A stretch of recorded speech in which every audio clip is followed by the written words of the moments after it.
বাংলাদেশ জামাত ইসলামীর আমি একজন রুকনিয়াত যেটাকে বলে মেম্বারশিপ, আমি সেটা সদস্য। আসসালামু আলাইকুম ওয়া রাহমাতুল্লাহ। আমি আব্দুর রাজ্জাক, আমার স্থায়ী ঠিকানা ভালোরহাট, পদমপুর গ্রাম।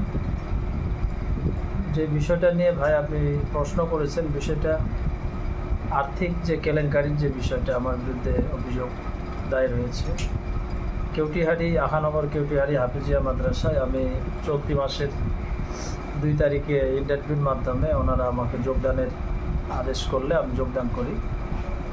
তো এমত অবস্থায় যোগদান কার্যকাল চলাকালীন সময়ে প্রতিষ্ঠানের সভাপতি মহোদয়ের পক্ষ থেকে একটি খবর পাই যে সমাজসেবায় অফিসিয়াল কাজে ওনারা প্রতিনিধি ডেকেছেন, সেই হিসাবে তিনি আমাকে দায়িত্ব দিয়ে সেখানে পাঠান। তো সেখানে পাঠালে গিয়ে জানতে পারি যে মাদ্রাসার সমাজসেবার ক্যাপিটেশন আওতার ভুক্তর যে আপনার বিল বরাদ্দের যে চেক তা নেওয়া হয়নি, এই মর্মে তিনারা আমাকে অবগত করেন। বিষয়টি আমি পুনরায় সভাপতি সেক্রেটারির সঙ্গে আলাপ করলে তিনারা জানান যে আমরা চেকটা ইতিমধ্যে অনেক আগেই পেয়েছি এবং আমরা আমাদের ব্যাঙ্ক অ্যাকাউন্টে সেটা জমাও করেছি। তৎক্ষণাৎ আমি সেটা আরও কনফার্ম হওয়ার জন্য অত্র প্রতিষ্ঠানের নিজস্ব ব্যাঙ্ক অ্যাকাউন্টে আমি সেটা গিয়ে খোঁজ নেই যে টাকাটা আসলে জমা হয়েছে কিনা। জানতে পারি টাকাটা জমা হয়েছে অলরেডি আগেই, ওনাদের নির্ধারিত সময়ে যখন টাকা জমা দেয় টাকা জমা হয়ে যায়।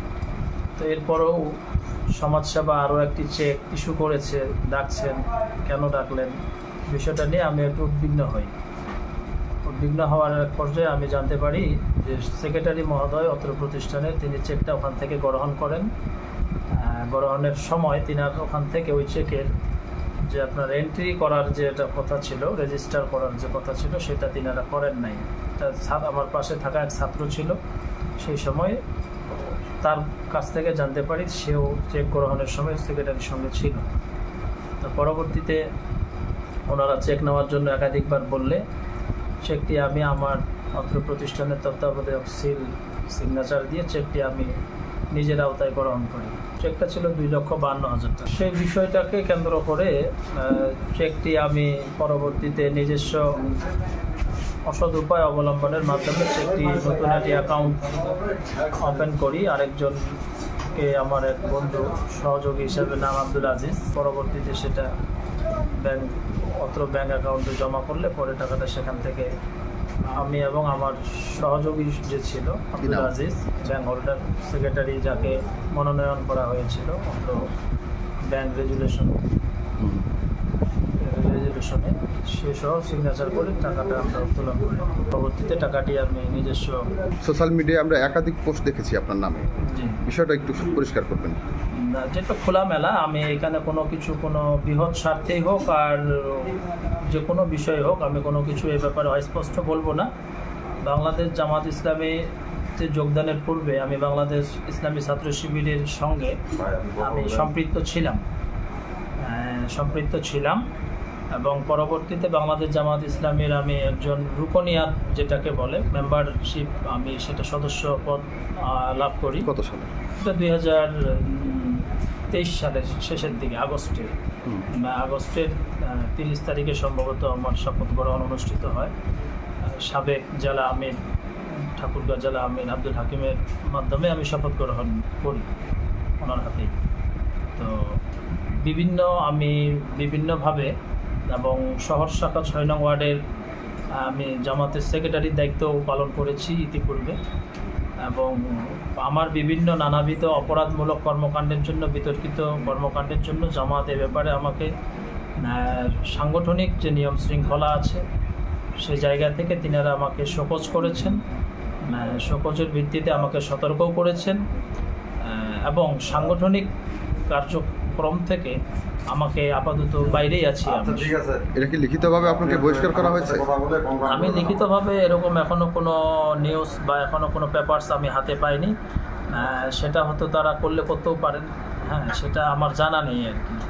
বিষয়টি অত্র প্রতিষ্ঠানের সভাপতি সেক্রেটারিকে অবগত করলে তারা বিষয়টা পরিষ্কার বুঝতে পারে এবং ব্যাংক অ্যাকাউন্ট দুটি সম্পূর্ণ জালিয়াতি করা হয়েছে, নতুন একটি অ্যাকাউন্ট প্রতিষ্ঠানের নামে করা হয়েছে। এই বিষয়গুলো তিনারা সুস্পষ্ট প্রমাণাদিও পান হাতে, যার পরিপ্রেক্ষিতে তিনারা সমাজসেবা যতদূর জেনেছি, অত্র প্রতিষ্ঠানের সভাপতি আছেন, এখানে সেক্রেটারিও আছেন, তিনাদের এন্ট্রি না হওয়া যে চেকটা, সেই চেকের টাকাটা ওনারা বলেছেন যে ফেরত নিয়েছেন।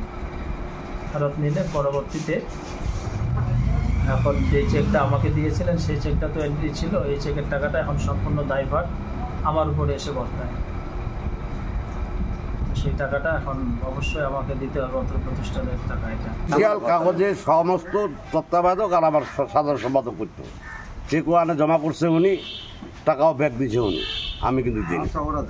ইনার কথাটা কি, আপনি তো সেক্রেটারি নাকি, উনার কি কথাটা সত্য? না, ওটা ঠিক। সভাপতি কই? আব্দুল আজিজ, যাকে আপনি সভাপতি বানিয়েছেন জালভাবে প্রতিষ্ঠানের, সেও কি আপনার সহকর্মী কিনা রাজনৈতিক? এই ব্যাপারে আমি জানি না। সই এই প্রত্যয়ন দিছে, এটা ভুয়া, এটাও ভুয়া। অ্যাকাউন্ট করতে গিয়ে এটা দিতে হয়েছে। জনে ডাক দাও তো ভাই, বলো আপনি বেটা। তো আচ্ছা, এই টাকাটা আপনি কি করেছেন? টাকাটা তো তুলছেন আপনি, তুলে টাকাটা আপনি কি করলেন? এই টাকাটা আমি আমার ব্যক্তিগত ঋণে ছিলাম, ঋণগ্রস্ত ছিলাম, অনেক ঋণ, একাধিক ব্যক্তির কাছে ঋণগ্রস্ত থাকার কারণে আমি তড়িঘড়ি করে টাকাটা ব্যক্তিগত কাজে ব্যয় করে ফেলেছি। ক্যাসিনো খেলে এই টাকাটা গেছে আপনার জুয়া খেলায়? জুয়ার বিষয়টা এটা আমার পুরোপুরি মিথ্যা না, ভিত্তিহীন না। আমি জুয়ার সাথে সম্পৃক্ত ছিলাম, এটা আমার পরিবার শুভাকাঙ্ক্ষী সহ যারা অনেকেই বিষয়টা অবগত ছিলেন বা আছেন, সেই ধারাবাহিকতায় এটা সাধারণভাবেই সবাইরই প্রশ্নই থেকে যায় যে উনি এই টাকাটাও জুয়ায় নষ্ট করতে পারেন, এটা ধারণা থাকতে পারে।